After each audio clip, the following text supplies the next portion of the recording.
everyone, and welcome to our first official episode of the Hamilton Podcast. I'm your host, Victoria Souza. And I'm your co-host, Katerina Vulic. So we thought we could kickstart this podcast by having the one and only Mr. Senior join us today. Thank you so much for taking part in today's episode. How are you doing today, Mr. Senior? I'm doing fabulous, thank you so much.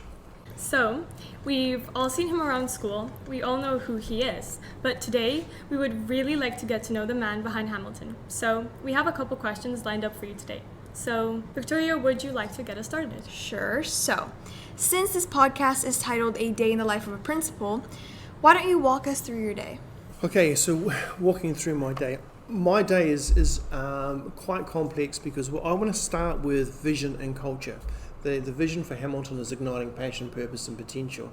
So to do that, you need to have a safe environment. So my number one thing is making sure that the whole environment is really safe for our students, coming in terms of traffic and all of that sort of stuff. So every morning I go for a walk around the whole school to make sure there's anything that I might see that might be a possible danger to anyone or the students, etc., and making sure that what I've said the day before is now being followed through by the team. So that's one of the first things I do. The other element is culture. Now, culture is about what we do. So the whole dream of Hamilton started off, if I can just share a little bit about that, I applied for the role, and there was only 5 of us starting, and this is my 5th year anniversary as founding principal. So I sat in China, applied for the job. I had my CV, curriculum vitae, I had my teaching philosophy, I had my leadership philosophy, and I was thinking about what really makes a good school.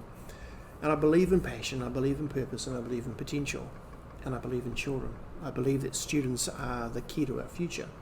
So as all this came together, I thought to myself, okay, there was an opportunity, and it's something inside of me when I saw this, the front of what Hamilton wasn't even built then. It was only like halfway built. And I thought, wow, what an opportunity. So I applied for the role. I wrote 27,000 words in terms of my application to really give them an idea of what I believe that the school should look like. And then I came back, and 6 months before the school started, there was only a team of 5. And now we've got 167 staff, just under 1,100 students, and this is all within the space of just under 5 years. So it's been a real privilege to be a part of that. So my day is about, I'm a very much a vision principal, seeing the whole big picture, and then what does that look like in the next 5 years, the next 10 years for us as a school.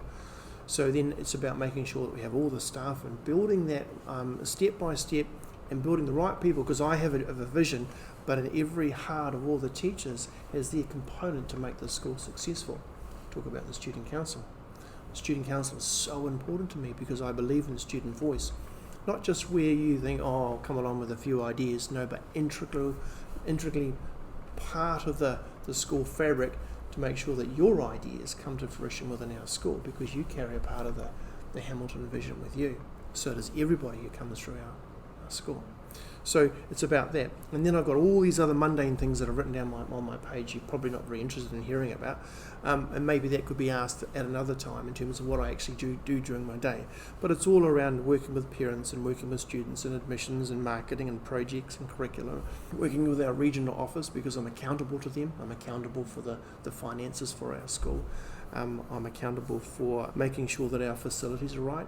And also ensuring that our big projects that we have moving forward, and some really exciting stuff that's coming up that I want to see that's going to happen for our school. Because being in a school like ours, we're in a building phase. You know, we're not quite through to the full number of students, nor are we full to the same grade levels, right? But we're hitting them. So we're putting in, we've got NEASC accreditation, we've got QNSA accreditation, and we've got IB authorization this year. And I think, because I've had the privilege of interviewing every single person in Hamilton, we have an amazing team. And I'm really proud of the teachers and the people who believe in the same thing for us as a school. Because I believe underneath it all is that the students in Hamilton will go out and make a difference in this world, but also be in positions of influence in a real high echelons of society to make a difference for others in this world.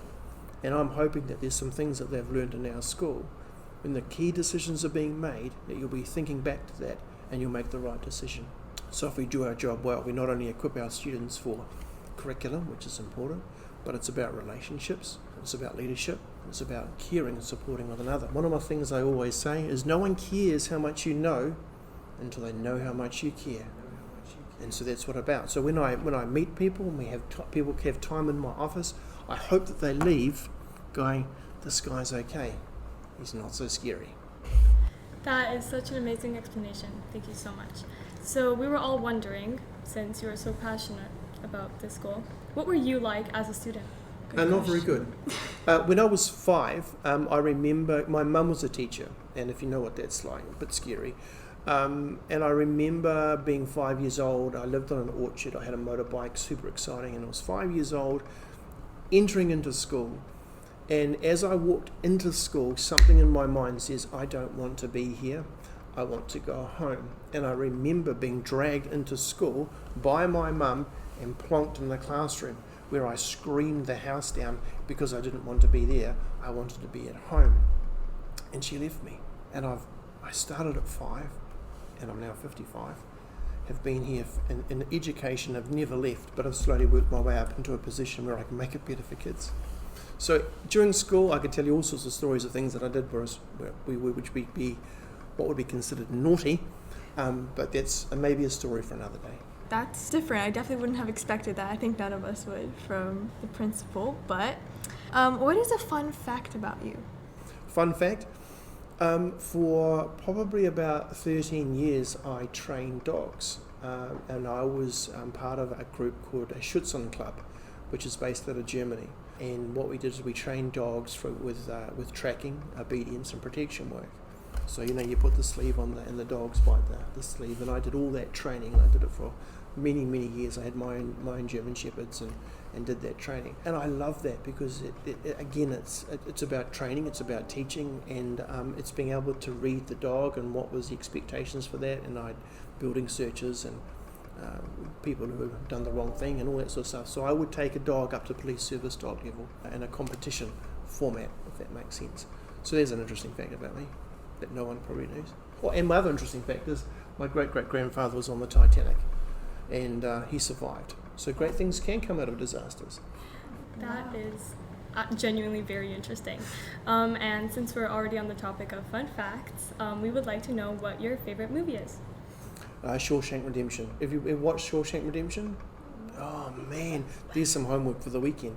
Shawshank Redemption is about a man who was wrongfully imprisoned. He was in there for a long time and he got out. Because I believe integrity, because I think integrity is really important, he never compromised on integrity and he won in the end. And I love that movie. Wow. Well, definitely I'm going to make sure to watch that.